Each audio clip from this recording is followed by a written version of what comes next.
everybody, it's Amanda from Scrimpingmommy.co.uk, and today I'm just sharing a project with you that I've done as part of my #100 things.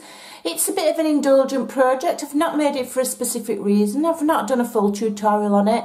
It was just an idea I had in my head for a few days, and I got up early this morning, I couldn't sleep. You know how it is, those days when you don't have to get up to do the school run, and you think you're going to have a lie-in and your brain goes into overdrive, so you've no chance. It was one of them. So I've done some crafting this morning, and I've created this just for the love of crafting, which is really nice for me because a lot of my crafting's for work.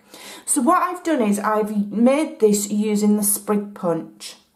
Awesome. Now I've had to punch quite a lot of sprigs. I've used a full sheet of A4 cardstock making this. Ooh, how extravagant. But when we put it into proportion, it's 40p. So it might seem a lot, a full sheet, but it's 40p. It's not going to break the bank. So what I've done, if I just gently turn it over, I've created like a donut hole shape, and I've done that by punching a hole in the corner of my cardstock, first of all with my 1 3/4 inch circle punch, and then I've circled over the top of that hole again with my 2 1/4 inch. If you don't have punches, you could use dies, you could draw around something and cut it out by hand, and it creates like a donut, a circle, and that's your base to work on. And then I've gone round, I've started at 12 and half past and quarter past and quarter to, and then built it up so it's kind of symmetrical by punching these out. And then I've gone round again and I've punched these out, and then I've trimmed them. I've trimmed like a quarter off of the bottom so that we've got shorter pieces, and I've gone in and I've filled in the gaps. It's as simple as that. It was quite therapeutic, quite nice and easy to make. And then, as you can likely see, if I just zoom in a tiny bit more, you can see that I've added the red rhinestones as little berries, little red berries. I've made a lovely bow, and I've purposely put these on so they look like they're flapping about a bit, attached them with a glue dot. That is the red satin. And then I've just added a little pink rhinestone crystal in the middle there. And then the hanger I've got crisscrossed over the back, and I have got it protruding down into the gap there.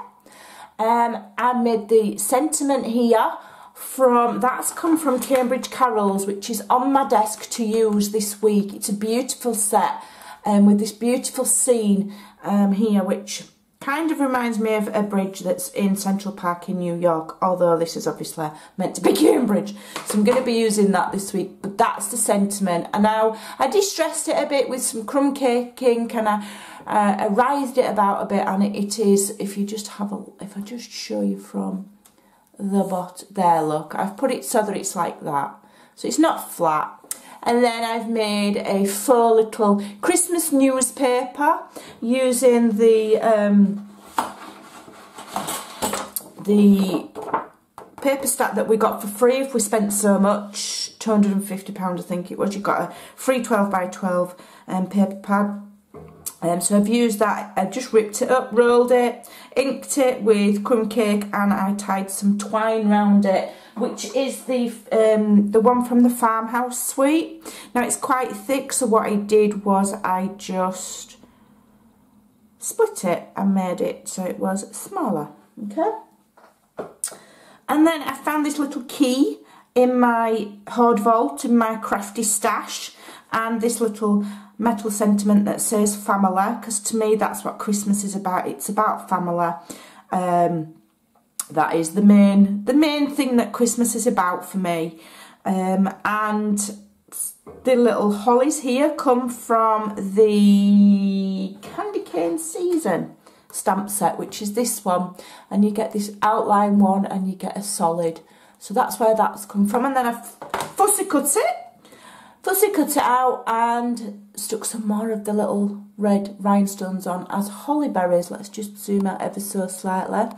So I'm going to put a picture of this over on my blog at scrimpingmommy.co.uk, and I'll leave a list of what I've used. Obviously this and this is out of my stash, so you can't get those from Stampin' Up, but you could use something else, and a lot of crafters have charms and things like that dangling about, or you could just leave it without. So I just thought that was a lovely little ornamental project for you to have a try at. And I really enjoyed making this at 5 o'clock this morning. And I'm tired now, I want to go to bed. So go and give it a try. Don't forget to nip on over to my blog. Don't forget to subscribe. I've started putting a little icon. It'll be over here towards the end of the video, and it's a picture of me. And if you click on it, it lets you immediately subscribe to my channel. I've also started leaving a little link down here with some suggested videos for you to go and watch. So yeah. Don't forget, I've also got playlists. I've got one on craft fair ideas, I've got card making, I've got all sorts. Go and have a nosy about on my channel and see what you can find.